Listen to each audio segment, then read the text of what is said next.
Hello students, आप सभी का स्वागत है आपके अपने यूट्यूब चैनल पर जिसका नाम है माई मैथ्स स्क्वायर्ड। और आज के वीडियो लेक्चर में मैं कवर कर रहा हूँ आप लोगों के लिए question number 5 and question number 6 exercise 1.3 का एक्सरसाइज 1.3 का क्लास 9th का हम चैप्टर नंबर 1 जो कि नंबर सिस्टम है उसे कवर कर रहे थे। तो इसी नंबर सिस्टम की सीरीज़ में आज हम एक्सरसाइज 1.3 का क्वेश्चन नंबर 5th और 6th इस वीडियो में कंप्लीट करेंगे। तो क्वेश्चन नंबर 5th क्या है ये मैं आप लोगों के लिए पढ़ के बता देता हूँ। इसमें बोल रहा है what can the minimum number of digits in the repeating block of digits in the decimal expansion of 1/17। मतलब ये पूछ रहा है 1/17 जो है हमारे पास 1/17 इसका जो डेसिमल एक्सपेंशन होगा उसके अंदर जो डिजिट्स रिपीट होंगी तो वो कितनी डिजिट्स हो सकती है रिपीटिंग ब्लॉक्स में। इसमें हमें एक्चुअल डिवीज़न से भी हम चेक कर सकते हैं, ठीक है। तो देखिए 1/17, अब इसमें क्योंकि डिनोमिनेटर क्या है इसमें 17 है तो इसमें जो मैक्सिमम नंबर ऑफ़ डिजिट्स होंगी वो क्या होंगी लेस देन 17 होंगी 1/17।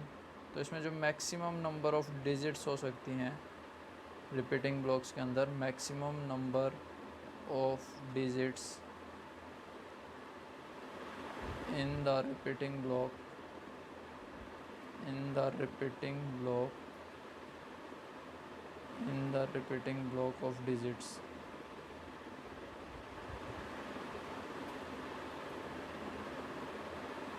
maximum number of digits in the repeating block of digits in the decimal expansion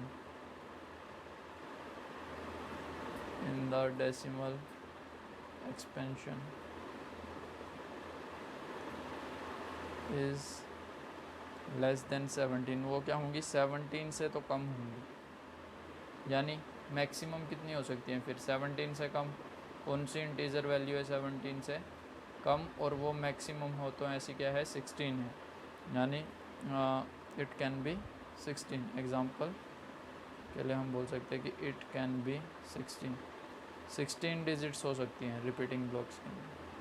अगर हम 1/17 का डेसिमल एक्सपेंशन करके देखें, यानी 1 को अगर हम 17 से डिवाइड करेंगे तो हमारा डेसिमल एक्सपेंशन आएगा 0.0588233511767 बार।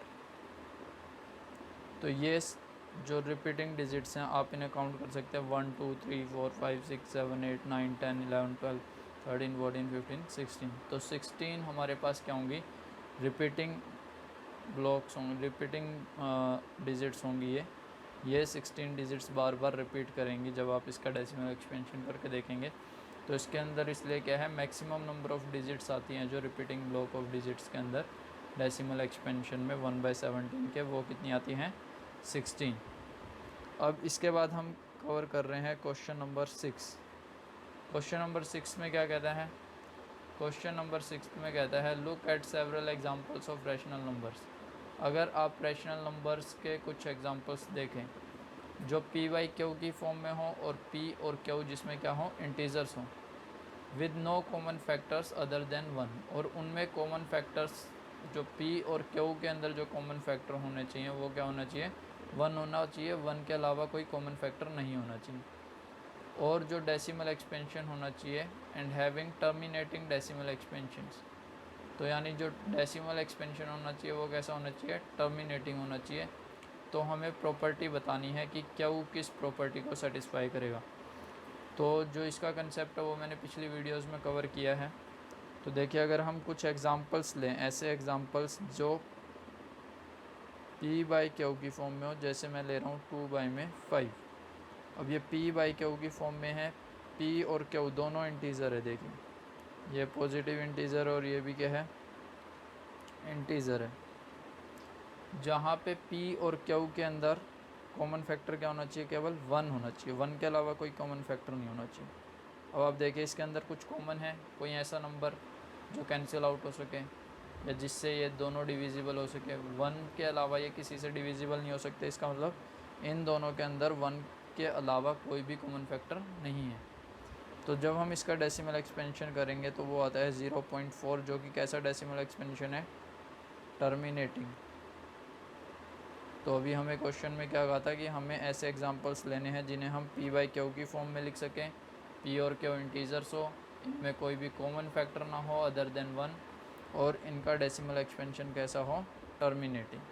ऐसे ही हम कुछ और एग्जांपल्स भी ले सकते हैं, जैसे 1 बाई में 10, इसका सीधा सीधा 0.1 हो जाएगा इसका डेसिमल एक्सपेंशन। इसी तरीके से और भी हम एग्जांपल्स ले सकते हैं, जैसे कि 7 बाई में 8, 7 बाई 8 0.875 होता है इसका डेसिमल एक्सपेंशन। ऐसे ही मैं और एग्जांपल ले लेता हूँ, 3 बाई 2, इसको आप डिवाइड करेंगे तो 1.5 आएगा। तो देखिए पी बाई क्यू की फॉर्म में ये सभी, और इनके अंदर 1 के अलावा कोई भी कॉमन फैक्टर नहीं है, और इनका जो डेसिमल एक्सपेंशन आ रहा है वो कैसा आ रहा है, टर्मिनेटिंग आ रहा है। सभी का डेसिमल एक्सपेंशन कैसा है, टर्मिनेटिंग।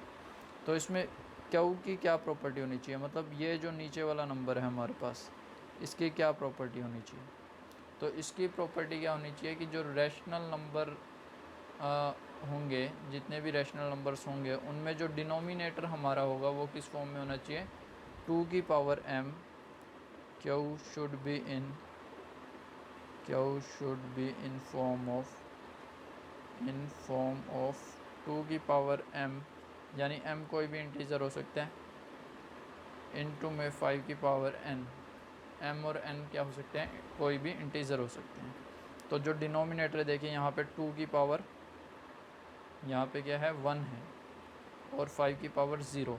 देखिए डिनोमिनेटर को हम इस फॉर्म में लिख सकते हैं, 8 को भी हम लिख सकते हैं, इसी तरह 8 को भी हम क्या लिख सकते हैं, 2 की पावर 3 इंटू में 5 की पावर 0। 5 को हम लिख सकते हैं 5 की पावर 1 इंटू में 2 की पावर 0। 2 को हम लिख सकते हैं 2 की पावर 1 इंटू में 5 की पावर 0। तो देखिए इन सभी को हम क्या लिख सकते हैं, 2 की पावर m और 5 की पावर m की फॉर्म में हम लिख सकते हैं, ठीक है। और m और n क्या है, आप यह कंडीशन और लिख सकते हैं इसमें कि m and n should not be zero simultaneously, मतलब एक साथ ये दोनों ज़ीरो नहीं होने चाहिए। नहीं तो इस तरीके से तो आप हर नंबर को क्या लिख देंगे, 2 की पावर 0 इंटू में 5 की पावर 0 लिख देंगे।